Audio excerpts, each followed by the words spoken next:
오늘 우리가 이 이사야 3장 말씀을 보게 됩니다. 이 이사야서를 우리가 당분간 살펴볼 텐데, 이 이사야서는 어둡고 암울한 이스라엘의 그 쇠퇴와 멸망기를 그리고 있습니다. 물론 이제 이 선지서들이 다 그런 시기들에 쓰여진 책들입니다. 그것이 우리에게 어떤 의미가 있는가 하는 것을 여러분들이 잘 깨달아 아셔야 됩니다. 이 말씀들을 통해서 이 사람들의 삶은 우리에게 어떤 의미가 있는가를 깨닫지 못하면 이 선지서는 그저 지루한 수면제에 불과하고 뜻없는 뭐라 그럴까요? 이렇게 흥얼흥얼대는 그런 그 주문 같은 그런 말씀에 지나지 않게 됩니다. 그래서 여러분들이 이 이사야서의 의미를 잘 깨달을 수 있게 되기를 바라는데, 오늘 이 이사야 3장 말씀에는 예루살렘의 멸망을 예언하고 있습니다. 예루살렘이 왜 멸망하느냐? 한마디로 말하면 소돔과 고모라 같이 타락한 사회다, 이렇게 꾸중을 하고 계시죠. 소돔과 고모라처럼 타락한 곳이다. 그래서 9절에 보면 이렇게 되어 있습니다. 그들의 안색이 불리하게 증거하며 그들의 죄를 말해주고 숨기지 못함이 어디와 같다? 소돔과 같다, 이렇게 말하고 있습니다. 이런 내용들은 그 앞에도 역시 나옵니다. 그래서 1장에 가보면 1장 2절 말씀 보세요. 하늘이여 들으라, 땅이여 귀를 기울이라. 여호와께서 말씀하시기를 내가 자식을 양육하였거늘 그들이 나를 거역하였도다. 소는 그 임자를 알고 나귀는 그 주인의 구유를 알건만은 이스라엘은 알지 못하고 나의 백성은 깨닫지 못하는도다 하셨도다. 슬프다 범죄한 나라요, 허물진 백성이요, 행악의 종자요, 행위가 부패한 자식이로다. 그들이 여호와를 버리며 이스라엘의 거룩한 이를 만홀히 여겨 멀리하고 물러갔도다. 그 대표적인 소돔과 고모라의 타락상이 뭐냐? 하나님을 거역하고 하나님과 상관없이 사는 것이다 하는 거예요. 자, 그럼 실제적으로 구체적으로 좀 더 들어가서 그 이스라엘의 타락상이 지금 어떤 모습인가 하는 것을 오늘 본문에서 우리가 보게 되는데, 먼저 첫 번째로는 지도자와 리더가 없어요. 타락했습니다. 지도자와 리더가 타락했어요. 4절 말씀 한번 보세요. 그가 또 소년들을 그들의 고관으로 삼으시며 아이들이 그들을 다스리게 하시리니. 소년과 아이들은 철이 없는 존재죠. 철이 없어요. 생각하는 게 그저 1차원적이에요. 눈앞의 것만 바라봐요. 지금 눈앞에 사탕이 있으면 사탕 주세요. 눈앞에 떡이 있으면 떡 주세요. 이게 소년이요, 아이들이죠. 그러니까 철이 없는 사람들이 지도자가 되는 사회. 지도자가 완전히 무너졌습니다. 리더가 없어요. 6절도 보세요. 혹시 사람이 자기 아버지 집에 가서 자기의 형제를 붙잡고 말하기를 내게는 겉옷이 있으니 너는 우리의 통치자가 되어 이 폐허를 내 손 아래 두라 할 것이면, 이게 무슨 말이냐면 리더는, 이게 지도자는 거기에 맞는 옷이 있어요. 그 옷을 딱 입으면 지도자 같아요. 그런데 그 사람 자체는 훈련이 안 돼 있고 내면은 그렇지 않은데 옷만 있어요. 스펙은 돼요. 스펙. 어디 학교 나오고 어떤 과정을 거치고 뭘 하고 해서 겉으로는 지도자 되기에 아무 부족함이 없는 것 같아요. 그런데 이 안에 여기가 지도자의 마인드가 없고 지도자의 리더십이 없고 지도자의 인격이 없고 품성이 없어요.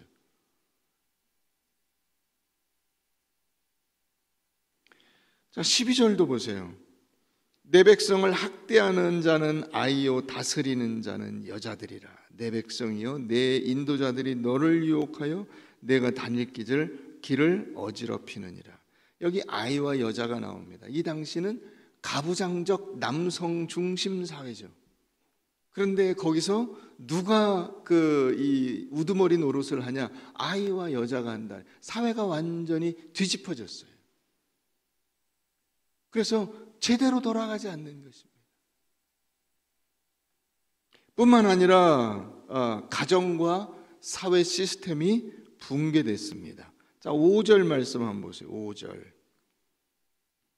백성이 서로 학대하며 각기 이웃을 잔해하며 아이가 노인에게 비천한 자가 존귀한 자에게 교만할 것이며. 그런 것도 모른다고. 저 정도밖에 안 된다고.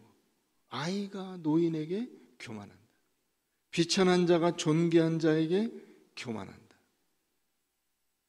그럴 자격도 능력도 없는 자들이 이게 힘을 발휘하고 그 자리에 서면 좋을 것 같은 사람들이 천대를 당하는, 사회와 가정 시스템이 완전히 붕괴되어 버렸습니다. 뿐만 아니라 사람들은 다 자기 책임을 지지 않습니다. 세 번째, 책임 회피 사회입니다. 7절 보세요. 7절. 그날에 그가 소리를 높여 이르기를 나는 고치는 자가 되지 아니하겠노라. 내 집에는 양식도 없고 의복도 없으니 너희는 나를 백성의 통치자로 삼지 말라. 애초에 그 6절에 나오는 대로 그저 스펙만 있는 그저 지도자가 되기에 그 합당한 어떤 코스만 걸친, 그래서 법적으로는 하자가 없는 것 같은 사람에게 지도자가 되라 했는 그 사람마저도 난 못하겠어요. 나는 그런 거 하기 싫어요. 나는 편하게 살고 싶어요. 아무것도 신경 쓰기 싫어요. 책임을 회피합니다. 그래서 하나님이 어떻게 하시려 합니까? 13절에 보면 하나님이 이제 심판관의 자리에 서셨습니다. 여호와께서 변론하러 일어나시며 백성들을 심판하려고 서시도다. 여호와께서 자기 백성의 장로들과 고관들을 심문하러 오시리니 포도원을 삼킨 자는 너희이며 가난한 자에게서 탈취한 물건이 너희 집에 있도다. 어찌하여 너희가 내 백성을 짓밟으며 가난한 자의 얼굴에 맷돌질하였느냐? 주 만군의 여호와 내가 말하였느니라 하시도다. 하나님이 심판의 명령을 이제 제목을 지적하시고 꾸중하시죠. 그것을 이 예루살렘의 멸망의 근거들로 제시하고 있는 것입니다. 이런 모습들을 우리가 앞에서 한 번 더 확인할 수가 있는데, 자, 1장 21절 한번 가서 보세요. 마치 그 모습들이 어떤 모습인가 하는 것을 여기 21절에서 이렇게 그리고 있습니다. 신실하던 성읍이 어찌하여 창기가 되었는고 정의가 거기에 충만하였고 공의가 그 가운데 거하였더니 이제는 살인자들 뿐이로다. 내 은은 찌꺼기가 되었고 내 포도주에는 물이 섞였도다. 내 고관들은 패여가 도둑과 짝하며 다 뇌물을 사랑하며 예물을 구하며 고아를 위하여 신원하지 아니하며 과부의 송사를 수리하지 아니하는도다. 다 썩어 있다는 거죠. 그죠? 포도주에 물 타서 이거 좋은 포도주라고 하고 있고, 고관들은 패역해서 도둑과 그 강도와 짝하고 다 뇌물을 사랑하고 예물을 구하고 고아와 과부들이 돌봄을 받지 못하는 이런 사회가 됐어요. 그래서 신실하던 성읍이 어찌하여 창기가 되었는고, 마치 그 법도 원칙도 없는, 질서와 윤리 도덕도 없는 것 같은 그런 사람들로 바뀌어버렸다는 것이죠. 그래서 앞에 조금 더 앞으로 거슬러 가서 9절에 보면 이렇게 돼 있어요. 거기 만군의 여호와께서 우리를 위하여 생존자를 조금 남겨두지 아니하셨더라면 완전히 소돔과 고모라 같을 뻔했습니다. 이렇게 말하고 있고 10절에 너희 소돔에 관한들아 너희 고모라의 백성들아 이렇게 그들을 꾸짖고 있는 것입니다. 그러니까 이런 것들을 종합해 보면 이 3장의 말씀이 뭐라고 이게 말씀하고 있는 거냐면 이스라엘이 소돔과 고모라처럼 완전히 타락하여 죄로 인해 멸망할 수밖에 없는 사회로 바뀌었다 라고 하고 있는 겁니다.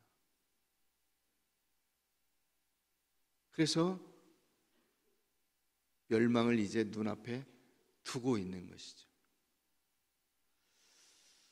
여러분, 이 모습을 이렇게 보면 우리 자신의 모습이 보이지 않습니까? 우리 사회를 꾸짖는 것과 같습니다. 여러분, 우리나라가 여러분들이 어릴 때와 비교해서 좋아진 것이 있습니까? 물질적으로는 좋아졌어요. 물질적으로는 돈은 많아졌고요, 건강해졌어요. 그래서 오래 살아요. 그래서 오래 사는 것만큼 사람이 훌륭해졌냐고요. 오래 사는 게 문제는 아니잖아요. 가끔 이렇게 어떤 분들을 뵐 때 건강을 엄청 강조하는 분들이 계세요. 그러면 제 마음에 그런 의문이 생겨요. 아니, 그렇게 건강해서 어떤 인생을 살려고 하는가? 거기에 대한 그 답은 없어요. 내가 어떤 인생을 살고자 한다라는 것은 없어요. 그런 소망은 없어요. 내가 멋있는 인생, 정말 하나님이 보실 때 기뻐하고 하나님께서 칭찬하실 만한 그런 인생을 살겠노라는 다짐은 없고 그냥 단순히 오래 살겠다는 거예요. 단순히 건강하게 살겠다는 거예요. 왜요? 왜 그렇죠? 남들에게 쪽팔리기 싫다는 거잖아요. 난 너처럼 안 아파. 난 너처럼 건강관리 제대로 못해가지고 골골대지 않아.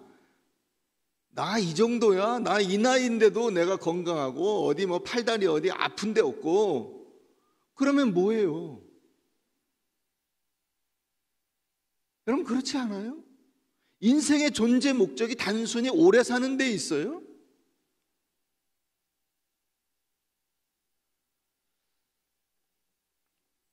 열받아가지고 지금 설교가 딴 데로 가려고 그래요. 다시. 여러분, 옛날에 비해서 지금 좋아졌냐고요? 그걸 묻고 있어요. 돈 많고 편안한 것 말고 뭐가 나아졌어요? 신앙이 좋아졌어요? 부모 자식 관계가 좋아졌어요?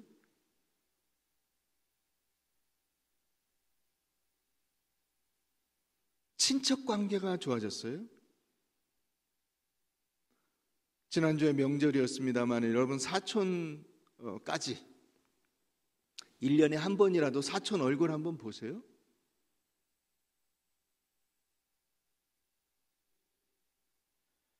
친구와 이웃들과의 관계가 좋아졌어요? 사회에서 만나는 사람들과 편하게 만나세요? 전부 원수처럼 대하죠. 사람을 대할 때 기본적으로 그냥 전혀 모르는 사람은 말할 것도 없고요, 친인척도 가족도 부모 자식도 원수처럼 대하는 일들이 비일비재합니다.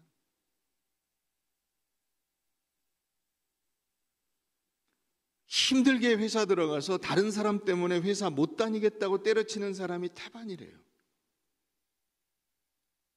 왜 그렇죠? 자기는 남에게 그렇게 대해주나요? 전 그걸 묻고 싶어요. 그 나오는 사람한테 너는 다른 사람을 그렇게 대하냐?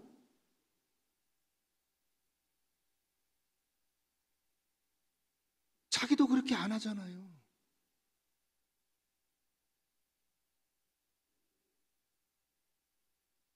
무관심하고 외면해달래요. 여러분, 그게 올바른 사회예요? 나를 무관심하게 대해달라, 나를 외면해달라, 이게 좋은 요청인가요? 여러분, 우리 사회가 어디로 가고 있는가 하는 것을 여러분들이 잘 눈여겨보셔야 돼요. 하나님께서 분노하시죠. 그들의 삶에 대해서. 사회 시스템이 완전히 붕괴돼서 가정과 직장과 그 사회 안에서 이런 백성과 지도자 간에, 또 부모와 자식 간에, 아이와 할아버지 간에, 노인과 자식이 이게 아이가 뒤바뀌어 버렸잖아요. 삶이 완전히 위치가 바뀌어 버렸잖아요.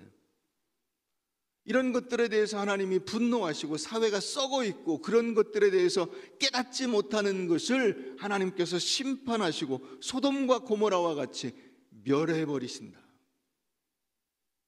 제가 시간이 많이 걸려서 창세기 18장, 19장은 가서 보지 않겠습니다. 나중에 보세요. 소돔과 고모라 성이 어떻게 멸망했는가. 그래서 여러분, 이스라엘 백성들이 어떻게 된다는 거예요? 이사야서에서 심판을 받고 포로로 끌려간다는 거예요. 나라는 다 망했어요. 완전히 나라가 망하고 사람들은 죽임을 당할 뿐만 아니라 남은 사람들은 다 포로로 끌려간다.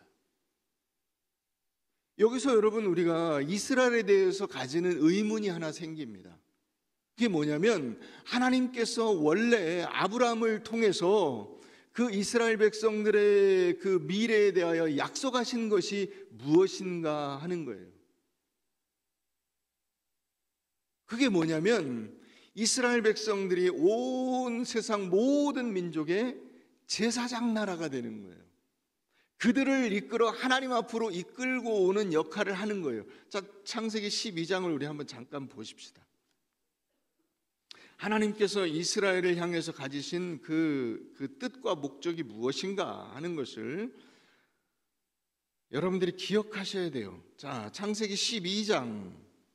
여호와께서 아브라함에게 이르시되 너는 너의 고향과 친척과 아버지의 집을 떠나 내가 내게 보여줄 땅으로 가라. 내가 너로 큰 민족을 이루고 내게 복을 주어 내 이름을 창대하게 하리니 너는 복이 될지라. 이걸 이전 버전에서는 뭐라고 번역했냐면 복의 근원이 될지라 이렇게 번역을 했습니다. 근데 이제 아예 오리지널 복, 하나님께서 이 아브라함을 통해서 복이 나가게 하신다는 거예요. 아브라함이 복의 근원이 원천이에요. 샘물이에요. 너를 축복하는 자에게는 내가 복을 내리고 너를 저주하는 자에게는 내가 저주하리니 땅의 모든 족속이 너로 말미암아 복을 얻을 것이라. 땅의 모든 족속이 너로 말미암아 복을 얻을 것이라. 이게 하나님께서 이스라엘 백성들을 향해서 가지신 뜻과 목적입니다. 그런데 이스라엘 백성들이 지금 심판을 받아가지고 나라는 멸망하고 대부분 죽고 포로로 잡혀가게 됐다는 거예요. 그러면 여러분, 이 창세기 12장의 약속은 어떻게 되는 겁니까?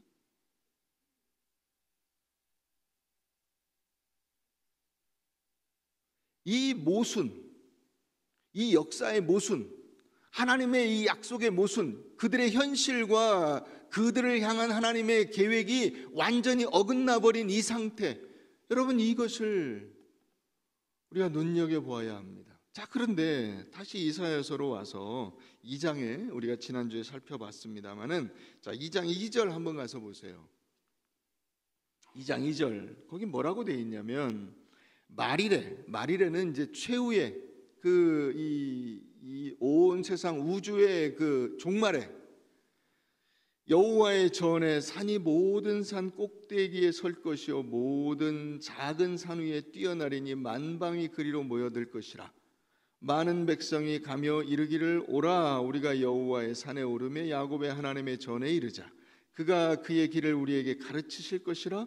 우리가 그 길로 행하리라 하리니 이는 율법이 시온에서부터 나올 것이요 여호와의 말씀이 예루살렘에서부터 나올 것임이니라 했어요. 자, 그러니까 마지막에는 온 세상 모든 민족이 구원을 얻고 유대인도 이방인도 구분이 없이 그 사람들이 다 하나님 앞에서 기쁨으로 하나님을 찬양하는 날이 오게 될 거라는 거예요. 그런데 이스라엘은 멸망하는 거예요. 이 역할을 감당해야 될 이스라엘이 멸망하는 이 상황에서 이 하나님의 약속은 도대체 어떻게 이루어질 것인지에 대한 그 당황스러움, 이 모순, 불일치 이런 것들이 있는 거예요. 하나님은 뭘 말씀하시려는 것일까? 이 속에서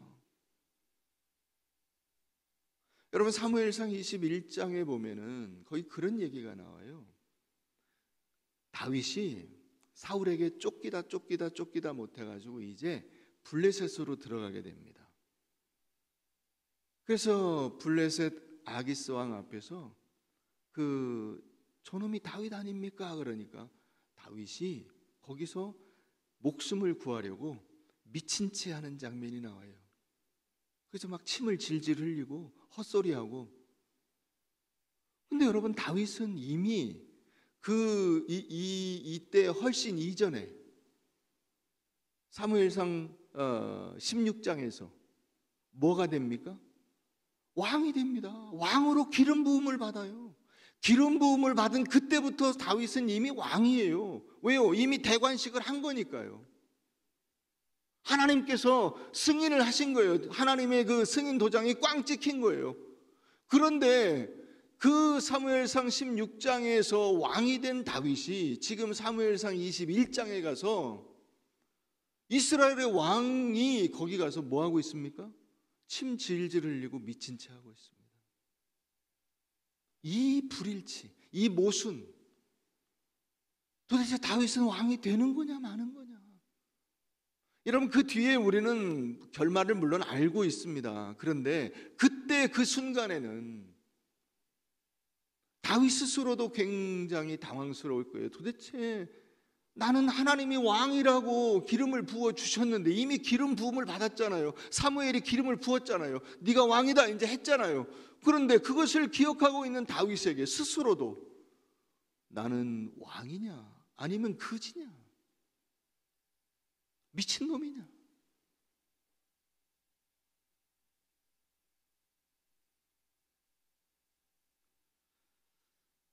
여러분 이스라엘의 멸망, 지금 예루살렘의 이 멸망의 예언 앞에서 우리는 물어야 됩니다. 도대체 하나님은 왜 이스라엘을 이렇게 심판하시고 꾸중하시고 책망하시는가? 우리 1장 26절 다시 가봅니다. 이사야서 1장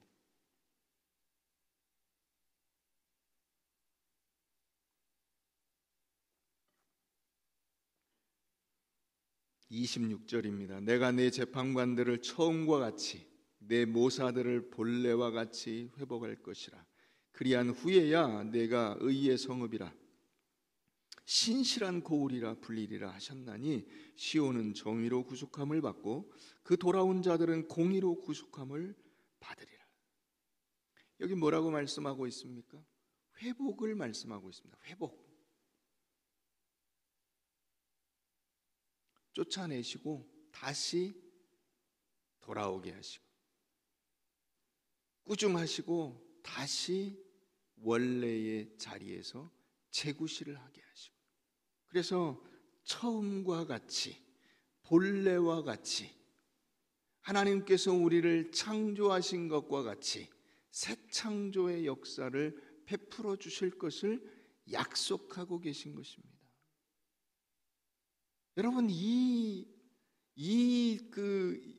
모순적인 상황, 그것이 우리의 인생 안에도 있는 거예요. 여러분들이 여기 다 그럴듯한 모습들로 앉아 계시지만은 여러분들의 실생활 속으로 들어갔을 때 여러분들의 입에서 나오는 말과 여러분들의 표정과 여러분들의 행동과 여러분들의 삶과 다른 사람들과 맺는 관계와 이런 것들이 여기 앉아 있는 여러분들의 모습과 일치합니까?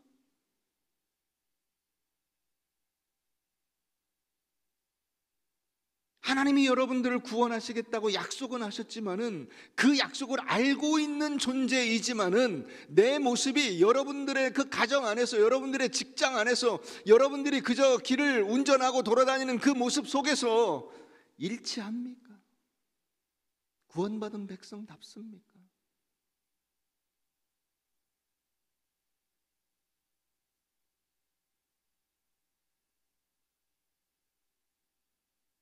그게 우리의 의문이죠.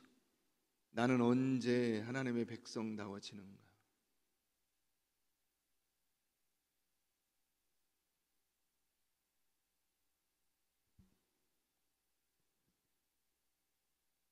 하나님께서 우리에 대하여 포기하지 않으시고 우리를 끝까지 붙드셔서 우리의 모든 죄를 사하시고 우리를 심판하신 후에 다시 원래의 자리로 돌아와 하나님의 백성다운 삶을 살아가게 하신다고 하는 이 약속의 말씀을 붙들지만은 나는 언제 그런 모습으로 돌아갈 것인가? 고민하지 않을 수가 없습니다. 우리 로마서 5장을 가보겠습니다.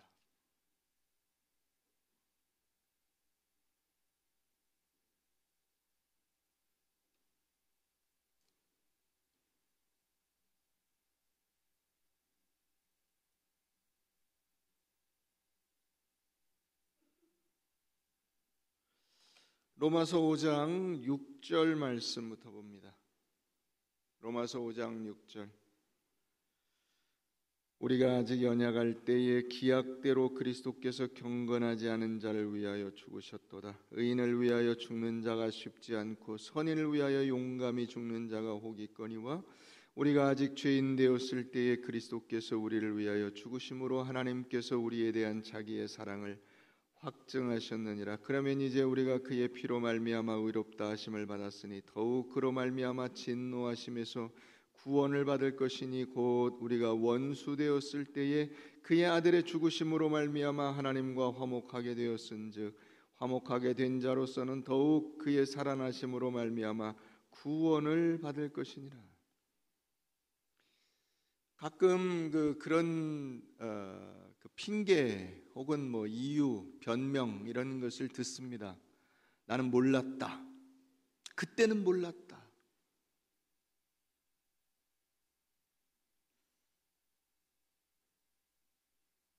그게 여러분 타당한 변명이라고 생각하세요? 여러분 그게 일반적으로는 통용될 수 있는 변명입니다. 그러나 하나님 앞에서는 타당하지 않아요. 왜 그런지 아세요? 오늘 본문에 나와 있어요. 6절에 우리가 아직 연약할 때, 그 다음에 8절에 우리가 아직 죄인 되었을 때, 10절에 우리가 원수 되었을 때, 점점 더 강도가 세지죠. 연약할 때, 죄인일 때, 원수일 때, 하나님과 몰랐어요. 여러분 인간이 하나님 앞에 범죄하는 가장 큰 죄가 뭔지 아세요? 하나님을 모르는 거예요. 하나님을 모르는 거예요. 그래서 로마서 1장에서 뭘 얘기합니까? 만물을 보고 우주가 돌아가는 것을 보면 저절로 알게 된다. 하나님이 계시다는 것을, 창조주가 계시다는 것을, 온 세상을 주관하는 분이 계시다는 것을 그저 어느 누구나 깨달을 수 있다. 그런데 왜 몰라? 그걸 묻고 있죠. 우리는 몰랐다고 변명을 합니다. 하나님, 저는 몰랐습니다. 예수님이 내 죄를 위해서 십자가에 달려 죽으신 걸 몰랐습니다. 우리가 여러분 예수 믿고 나서 맨 먼저 회개하는 게 뭡니까? 주님, 저는 몰랐습니다. 제가 죄인일 때 저를 위해서 예수님이 십자가에 달려 죽으신 걸 저는 왜 몰랐을까요? 가슴을 치며 울며 회개하죠. 여러분 그게 죄예요. 그게 하나님을 모르고 하나님의 은혜를 모르고 하나님의 말씀을 모르고 그 뜻을 모르고 있는 것이 죄입니다. 그런데 우리가 모를 때, 우리가 아직 연약할 때 그리스도께서 경건한 자를 위하여 죽으셨어요. 아직 죄인 되었을 때 그리스도께서 우리를 위해서 죽으셨어요. 우리가 하나님과 원수 되었을 때 그 아들이 죽었어요. 이게 하나님의 사랑이에요. 여러분, 예수가 어떻게 죽었죠? 인간들이 죽였죠. 하나님께서 구세주를 보내셨는데 그 구세주를 인간들이 죽였죠. 왜 죽였어요? 잘한다고 생각하고 죽였죠. 저런 놈은 죽어도 싸다고 생각하고 죽였습니다. 그래서 하나님의 구원 계획이 끝났어요. 여러분, 구원자가 왔는데 구원자가 죽었으면 끝난 거잖아요. 하나님께서 구세주를 이 땅에 보냈는데 그 구세주가 죽어버렸다고요. 죽으면 모든 게 다 끝나지 않나요? 죽었는데 뭘 더 합니까? 모든 계획은 수포로 돌아가고 끝난 거죠. 근데 여러분, 놀라운 것이 10절에 보세요. 우리가 원수 되었을 때 그 아들의 죽으심으로 말미암아 하나님과 화목하게 되었은즉 화목하게 된 자로서는 더욱 그의 살아나심으로 말미암아 구원을 받을 것이니라. 하나님께서 이 죽으심으로 하나님과 화목하게 하시고 그의 부활로 우리를 구원하셨다라는 거예요.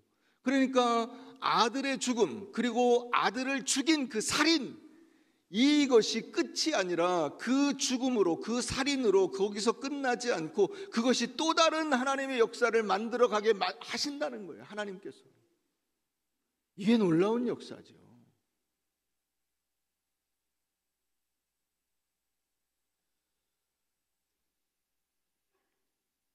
여러분, 그렇기 때문에 여러분들이 현실 생활에서 얼마나 한심하고 얼마나 어이없고 얼마나 여러분들의 이상적인 상태, 여러분들이 그 머릿속에 그리고 있는 그리스도인의 상태와 비교할 때 형편없는 모습으로 살아가느냐 했더라도, 그렇더라도 책임을 지고 신실하게 그 믿음의 길을 걸어가는 겁니다. 여러분들이 완전해서가 아니고요, 형편없는데 다윗처럼 기름 부음 받은데 받아서 왕인데 가서 침 질질 흘리고 미친 체 하고 있어요 지금. 물론 우리가 성경적으로 보면 다윗은 잘못 들어간 거예요. 거기 들어가면 안 돼요. 갈 데가 있고 안 갈 데가 있는 거예요. 그러나 그래도 갔잖아요. 그것이 끝이 아니라고요.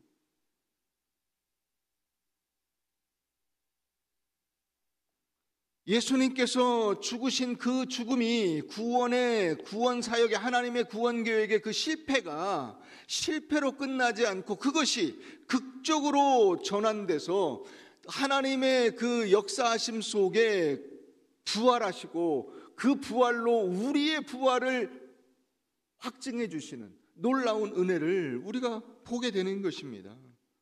그래서 죽여서 생긴 그 끝이 새 시작이 되게 만드는 거예요. 뭘 말해주냐? 여러분들의 인생의 실패와 죄악과 절망이 끝이 아니라는 것입니다. 설사 그것이 끝인 것처럼 보일지라도 하나님께서는 그 끝을 뒤집어 새 시작이 되게 하신다는 거죠. 여러분, 이 종이를 위에서부터 이렇게 읽으면, 여기 밑에까지 읽으면 다 읽은 거죠. 하나님은 이것을 뒤집어서 또 새롭게 읽을 수 있도록 만들어 주신다고요. 여러분들의 인생도 마찬가지예요.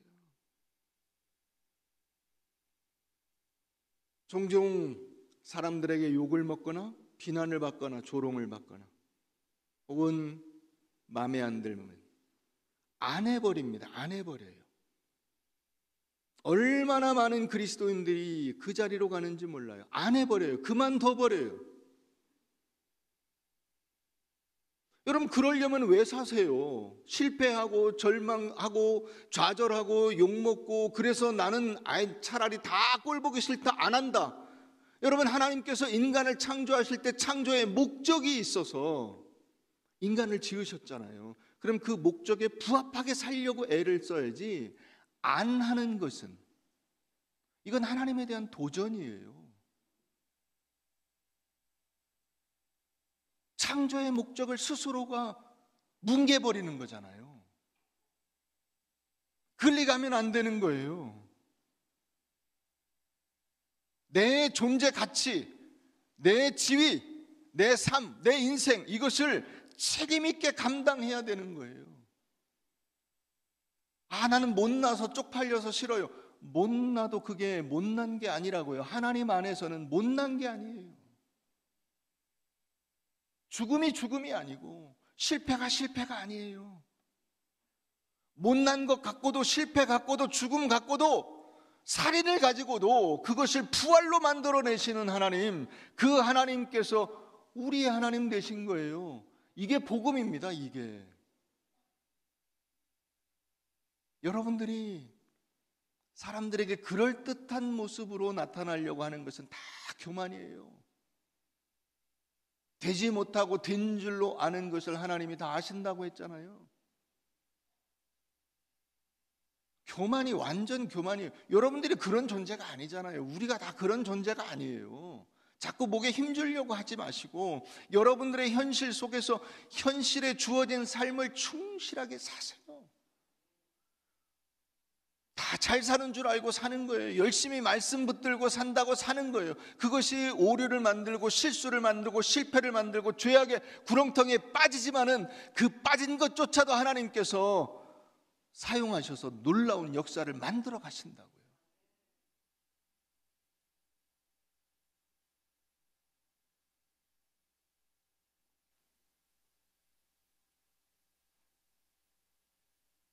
가끔 실패하고 좌절하고 절망하면 그것을 깨달았을 때 자꾸 만회하려고 그래요. 자기의 실수와 죄를 회개하느라고 시간을 다 보내고 만회하느라고 시간을 다 보내요. 그러지 마세요. 그럴 필요가 없어요. 예수님이 십자가에 달려 죽으심으로 우리의 모든 죄는 다 처리가 된 거예요. 그건 하나님이 책임지시는 거예요. 나는 뭘 하는 거죠? 하나님이 우리의 미래도 책임지세요. 미래. 여러분들에게 약속되어 있잖아요. 여러분들이 그리스도의 장성한 분량이 충만한 데까지 이르도록 하나님께서 하실 것이다. 약속하셨잖아요. 할렐루야. 그러면 나는 뭘 책임지죠? 나는 오늘을 책임지는 겁니다. 오늘 여기에서 똑바로 사는 거예요. 여러분 제대로 못한 것 같고 실수하는 것 같고 내가 지금 말을 잘못한 것 같으면 거기서 바로 돌이키세요. 자꾸 체면 생각하고 그거 커버하려고 막 또 다른 실수를 반복하지 마세요. 그럴 필요가 없어요. 뒤집어 엎었으면 다시 바로 세우고, 그렇잖아요. 집어 던졌으면 다시 제자리에 갖다 놓고, 집어 던져서 깨졌으면 깨진 거 싹 치우고 미안하다 하고 정리해야죠. 그래서 오늘을 하나님이 기뻐하시는 인생으로 만들어가는 거예요.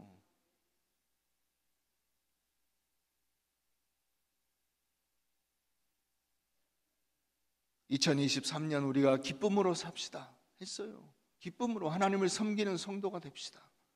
그렇게 살면 됩니다. 말씀에 순종하고 복음을 전하고 가족들 섬기고 교회에서 좋은 관계 만들어가고 열심히 법규를 지키고 남들에게 손가락질 받지 않고 최선을 다해서 나에게 주어진 인생에 욕심내지 않고 한 걸음 한 걸음 나아가는 그 일을 오늘부터 하는 거예요. 오늘부터.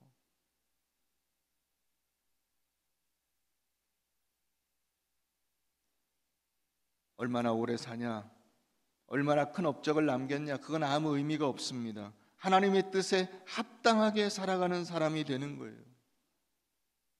그게 여러분들에게 하나님께서 부탁하신 것입니다. 그러므로 여러분, 우리에게 두 가지 선택이 있어요. 두 가지. 이 중에 하나 여러분들이 선택하셔야 돼요. 하나는 뭐냐면 계속 죄를 지으면서 실수하면서 넘어지면서 가는 거예요.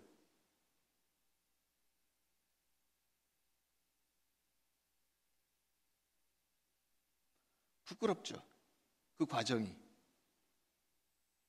완성은 될 거예요. 내가 예수를 믿으니까 하나님께서 완성하시겠다고 약속하셨으니까 그 자리에 가기는 갈 거예요. 그러나 그 과정이 명예롭지 않아요. 자랑스럽지 않습니다. 부끄럽습니다. 왜요? 맨날 실수하고 맨날 요거도 먹고 맨날 범죄하고 그것을 깨닫지 못하고.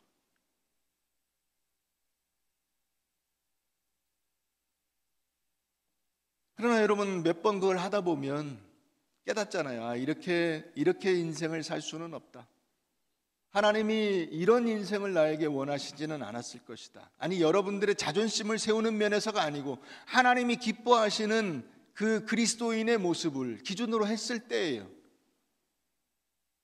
내가 이렇게 맨날 범죄하고 회개하고 범죄하고 회개하고 실수하고 잘못하고 하나님 잘못했습니다 하고 남들에게 욕 얻어먹고 그럴 수는 없지 않냐. 내가 이제 제대로 좀 살아보자. 인생답게 살아보자. 그리스도인답게 살아보자. 목사답게, 장로답게, 권사답게 한번 살아보자. 내가 그런 생각이 들어야죠. 그래서 깨닫고 명예롭게 사는 거예요. 이 두 가지 선택이 있어요. 여러분들은 어느 길로 가시겠습니까? 어느 길로? 어떤 인생을 사시겠습니까? 우리가 소돔과 고모라 같은 세상 속에서 살아가고 있습니다. 어쩔 수 없이 그리스도인들이 세상의 땅을 딛고 살기 때문에, 발을 딛고 살고 있기 때문에 여러분들도 그런 어떤 이게 물결들에 전혀 영향을 받지 않을 수는 없어요. 그러나 내가 그런 세상의 흐름에 휩쓸려 가지 않고 거짓과 악독과 분냄과 여러 가지 범죄와 살인과 죄악과 이런 것들을 벗어나서 거기를 지나가서 이제는 예수를 아는 사람으로서 생명과 진리와 의와 은혜와 사랑과 하나님께서 우리에게 주신 영생의 복과 그 영광을 향해서 달려가는 인생이 되어야 되지 않겠습니까? 그것이 하나님께서 이 이사야에게 주신 회복의 약속을 바라보는, 그것을 소망하는 하나님의 백성들의 진정한 모습이지 않겠습니까? 사랑하는 성도 여러분, 여러분들이 올 한 해 아직 1월입니다. 아직 늦지 않았습니다. 지나간 과거의 삶을 집어 던져버리고 소돔과 고모라 같은 세상, 여러분 거기 쳐다보지 마세요. 그리고 하나님의 백성으로서의 영광스럽고 명예스러운 삶을 바라보시고 그것을 소망하면서 힘있게 주님을 향해 달려가는 주의 자녀들 다 되시기를 축원합니다.